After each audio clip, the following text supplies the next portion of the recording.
See this equation. अब हम देखेंगे अब ये क्वाड्रेटिक इक्वेशन है या नहीं। So let's solve this. Solve करके ही पता चलेगा, वैसे तो पता चलेगा नहीं।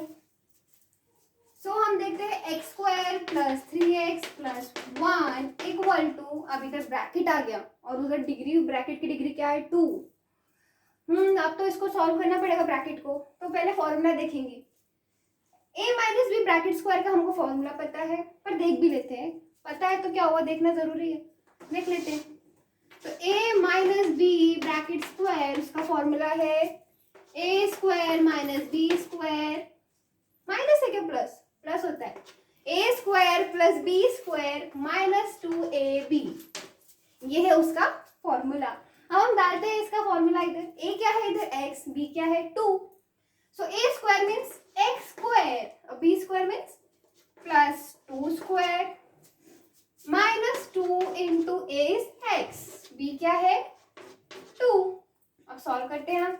तो x² + 3x + 1 equal to x² + 2 का स्क्वायर होता है 4 -2 into x 2x, 2x into 2 4x। अब हम क्या करेंगे, राइट हैंड साइड वाले को लेफ्ट में लेकर आएंगे। घर पे बैठे बैठे बोर हो गया तो उसका घर चेंज कर देते हैं। राइट हैंड साइड को क्या कर देते हैं, राइट हैंड साइड वाले को पूरा लेफ्ट में लेकर आते हैं। सो x² + 3x + 1, अब इसका हम क्या करेंगे, इधर शिफ्ट कर देंगे तो इधर प्लस साइन है तो इधर आके माइनस, -x² - 4 + 4x = 0। इधर 1x² है, इधर -1x² है, तो ये क्या हो गया, कैंसल। अब बचा हुआ हम लिख लेते हैं 3x + 4x + 1 - 4 = 0। तो 3x + 4x होता है 7x, प्लस माइनस माइनस 4 - 1 3, बड़ा नंबर क्या है 4, उसकी साइन क्या है -3 = 0।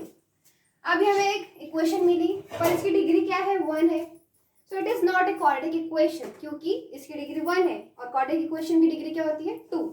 So it is not a quadratic equation, it is not a quadratic equation.